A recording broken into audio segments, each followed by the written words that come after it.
Good Sunday morning, everyone, and welcome into today's daily Bible reading for January the 22nd. Today we are reading together in Genesis chapter 27, which is the well-known story of the deception of Isaac, the deception of Jacob toward Isaac and at the cost of his brother Esau. Thanks so much for tuning in today. Hope that your Lord's day has started out well. If you're starting it out with the daily Bible reading, I appreciate that very much. And I hope this will set your day off in a good way. I'm certainly looking forward to being with our brothers and sisters here in a little bit for our Bible studies and worship assembly. Let me go ahead and get the text of Genesis 27 up on the screen. And we will get to reading what is found here in Genesis 27, beginning in verse number 1. When Isaac was old, some speculate around 137 years old, and his eyes were weak that he could not see, he called his older son Esau and said to him, "My son." And Esau answered, "Here I am." He said, "Look, I am old and do not know the day of my death. So now take your hunting gear, your quiver and bow, and go out in the field to hunt some game for me. Then make me a delicious meal that I love, and bring it to me to eat, so that I can bless you before I die." Now Rebekah was listening to what Isaac said to his son Esau.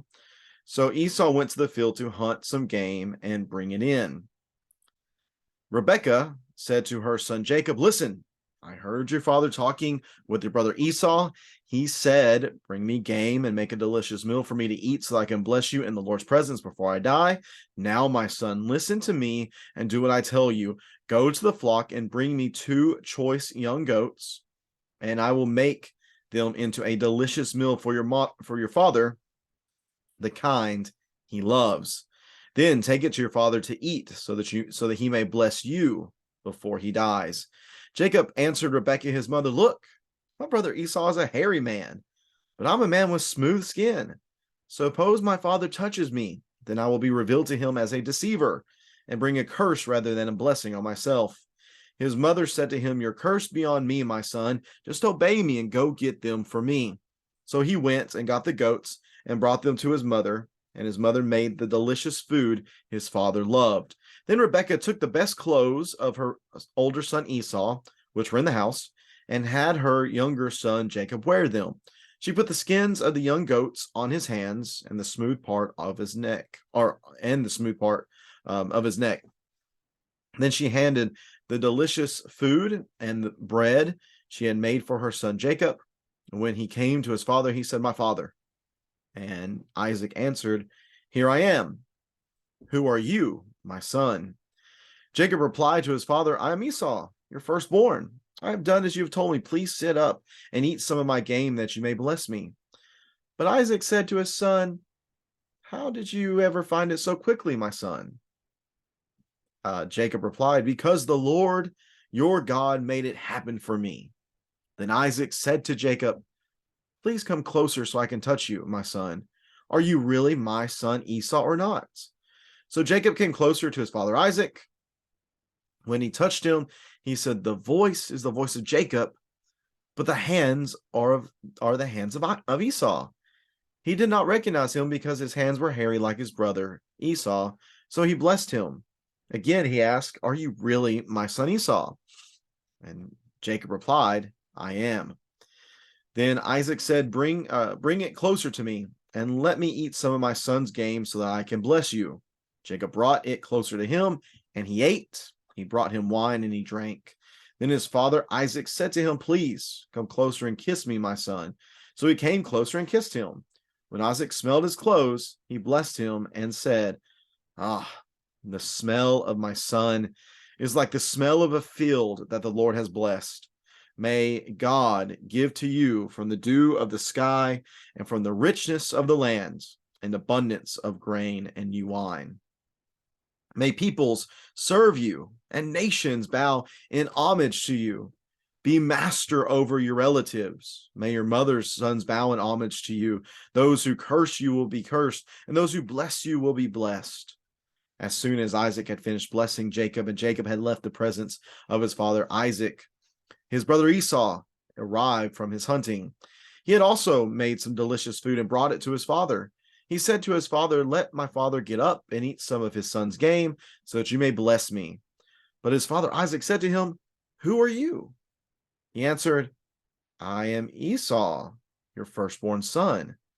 Isaac began to tremble uncontrollably. Literally, he began to tremble a tremble. "Who was it then," he said, "who hunted game and brought it to me? I ate it all before you came in, and I blessed him. Indeed, he will be blessed." When Esau heard his father's words, he cried out with a loud and bitter cry and said to his father, "Bless me too, my father." But he replied, "Your brother came deceitfully and took your blessing." So he said, "Isn't he rightly named Jacob? For he has cheated me twice now. He took my birthright, and look, now he has taken my blessing." Then he asked, "Haven't you saved a blessing for me?"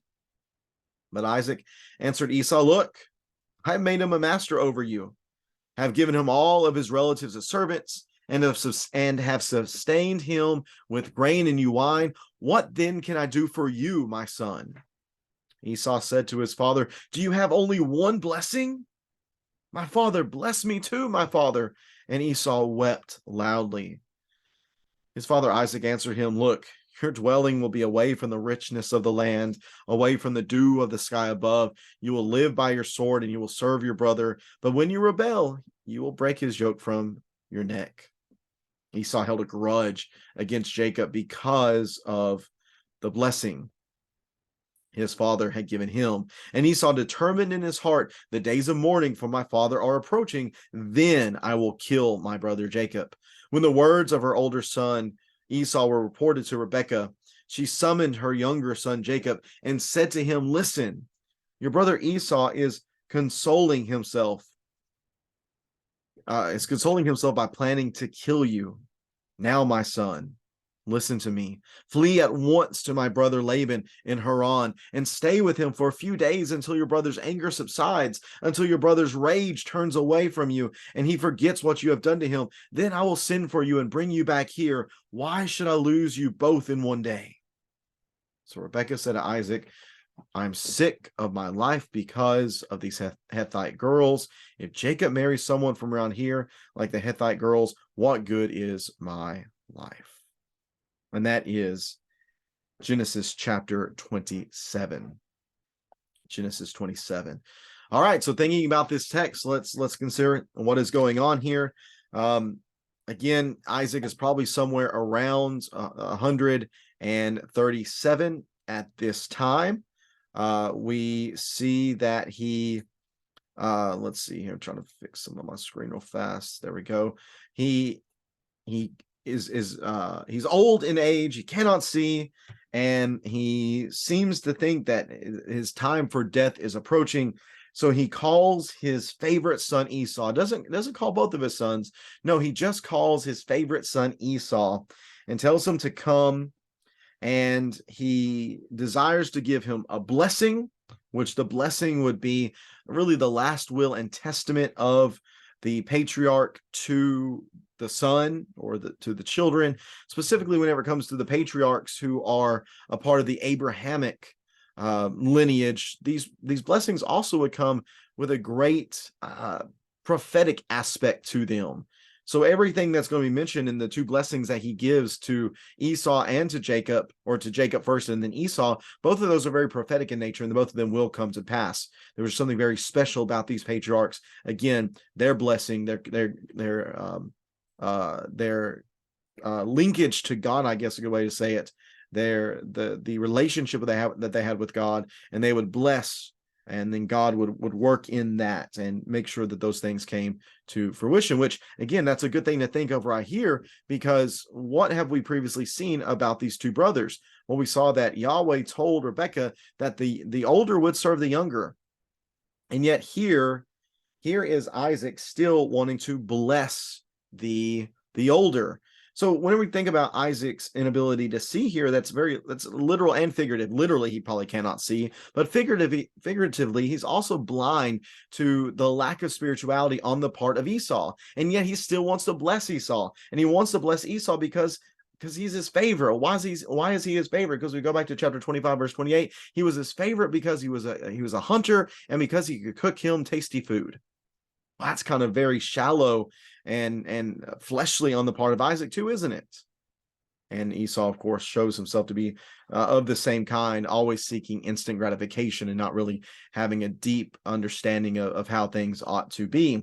Well, Rebecca, like Sarah previously, is eavesdropping in on this conversation, and she, the way the author really frames it is, she thinks of what has just been said to his son, to what Isaac has said to his son Esau. That's how the text reads it, his son Esau. So she goes then to get her son Jacob, again, just fueling this favoritism that is here within the family. And again, favoritism is going to play a part as the story progresses well, and it just continues to cause problems. But her idea is that she's going to switch places with the two sons. She's going to send Jacob in there with what is necessary in order to give Isaac the food and then receive the blessing. And some speculate, why is she doing this? Maybe again, we don't know for certain. Maybe there's the idea that she knows what Yahweh has said concerning the older serving the younger, and so maybe she feels as if she needs to help Yahweh in this, that she feels as if this is the way to accomplish Yahweh's will. Now, I don't think that this is exactly the way it had to be, since she goes and usurps the headship of her husband, is deceptive and deceives her husband, lies to her husband in this way. But we do need to recognize that this is going to work out to the accomplishing of God's will, and that's what I'll talk about here at the end. It's interesting that Jacob, once he hears this plan, says, hey, he's going to know it's not me. He's a hairy man. I'm a smooth-skinned man. If I do this and he catches me, then I will be revealed to him as a deceiver and bring a curse rather than blessing on myself. Basically, he'll see me as I truly am, which is very conniving type of individual. He's very schemy, very conniving. Well, Rebecca here says that I'll take the curse if that ends up being the case. And it's interesting she says that, because really after this chapter, Rebecca kind of falls off the face of the earth in regard to her participation in the story. She's not mentioned again at all, I don't believe, until what we see in chapter 49 and verse 31, where she's mentioned as being buried in the cave of Machpelah. In fact, I believe it is her nurse, Deborah, that's actually mentioned. Her passing is actually mentioned. I don't know if Rebecca really gets that much attention moving forward. So it's just kind of interesting that ends up being the case. And we don't really know the relationship between Isaac and Rebecca after this, but it just seems as if it probably got pretty sour given what takes place. So Rebecca prepares the food. She even gives the clothes of Esau to Jacob so that he smells like Esau. She puts the fur on him so that he feels like Esau. She's doing everything that she can in order to really carry out the scheme and carry out the deception. Jacob goes to Esau eventually, and multiple times has to lie, multiple times has to say, no, it's me, Esau. But really the kicker with all of it, and really the ironic statement in this, is verse 20, whenever he says, how did you find this game so quickly? And Jacob replies, because Yahweh, your God, made it happen for me. This is a clear-cut case of the breaking of one of the 10 commandments. You shall not take the Lord's name in vain. Shall not take the Lord's name in vain. We often think that we might take that to mean simply that we use a form of God's name in vain, or we're very flippant in the way that we use God's name. But really what it means to misuse God's name, to apply to him something that's not true. This is taking the Lord's name in vain, because God had not done this for him. He's lying and he's deceiving in this. But there's also irony in this, because this is, again, the Lord's will. It is the Lord's will that Jacob would be blessed, and that the older would serve the younger. So there's just a lot going on here. And again, this all ties into the idea that the Lord's will is going to be accomplished even when there is misbehavior on the part of mankind. So Jacob goes on to continue continue with the scheme, and Isaac ends up blessing him. There are physical provisions that are given. There are some political provisions that are given. And then he goes and he basically restates what has been part of the Abrahamic covenant with Yahweh, that those who curse you will be cursed and those who bless you will be blessed. He concludes with this interaction between them, goes away. Esau comes in, he brings his meal, and he says, here am I. As soon as Isaac hears that voice, he's like, who are you? And you can almost read the type of response from Esau. It's like, Esau, your firstborn son. Something's not right here. And again, Isaac began to tremble uncontrollably. As I mentioned earlier, he is trembling a tremble. And he is so upset. Who did this? Who did this? I ate that meal and I blessed him. And then there's the emphasis at the end. Indeed, he will be blessed. I think this is Isaac accepting God's purposes here. He tried to negate them. He tried to go around them and give the blessing to Esau, but instead he actually gave the blessing to Jacob. And he knows, he's like, well, that didn't work out how I thought it would. And he's going to be blessed. Esau, kind of justifiably upset, but in some ways not, because he has shown himself as not being worthy of the blessing. Again, he is always focused on instant gratification. He's married outside of the family of Abraham. He sold his birthright for nothing. He gave it away. And now he feels as if he can be upset about this. Again, the way he goes about it, he says, look, he's cheated me twice now. He took my birthright. Not exactly. You gave it to him. You gave that to him. Now he has taken my blessing. No, he didn't take it. Isaac gave it, and really the Lord gave it to him. And eventually the blessing that Esau receives is, well, it's really very much a negative blessing. It's almost a curse, because your dwelling place will be away from the richness of the land. Edom, where his descendants will be, is a very rocky, barren place. It is certainly not a place overflowing with milk and honey. And then he also speaks about that you're going to serve your brother, which again, that's what Yahweh said previously. You will serve your brother, but when you rebel, you will break his yoke from his neck, or from your neck. There was continual conflict and strife between the Hebrews of Jacob's lineage and those who were of Esau's lineage, and there was constant conflict. Often the Edomites would be under subjugation to the family of Jacob, but eventually under the king of Ahaz in 2 Kings 16 and 2 Chronicles 28, that finally is broken. And again, we see the prophetic nature of these blessings in the fact that what they say ends up coming true. Well, Esau just shows himself to continually be unfit for the blessing, because what we have here is very strong Cain and Abel vibes. There's a strong Cain and Abel echo here, where the brother is going to kill the other brother. And he says, once the days of mourning are over, once my father has passed, then I'm going to kill him. I'm going to exact my revenge in this way. Whenever that is told to Rebecca again gets to action. She really shows herself as being really a prominent figure within this chapter. And she's one doing things constantly, really running the show. And she goes to Jacob, your brother's wanting to kill you. You need to go to Laban. You need to go there. And really, you need to be there just for a few days. That's her thought. You need to be there for a few days. And she thinks that it will be a short time, but it ends up being the last time, in fact, that she sees her son. She does not see her son again. Again, she says, go to Laban for a while until your brother calms down, until this blows over and it's water under the bridge, and then you can come back to me. But that doesn't happen. It doesn't happen. Her thought is, why should I lose you both in one day? Because if he kills you, you're gone, and he's going to get banished probably. I can't lose both of you. But she really does. That ends up happening anyways. So she sends Jacob away. In the next chapter, we're going to read about Jacob's departure and his life away from his family in the household of Isaac. And the chapter ends, the way I understand it, the way I kind of read it is her saying, it's really bookended, probably more so. The better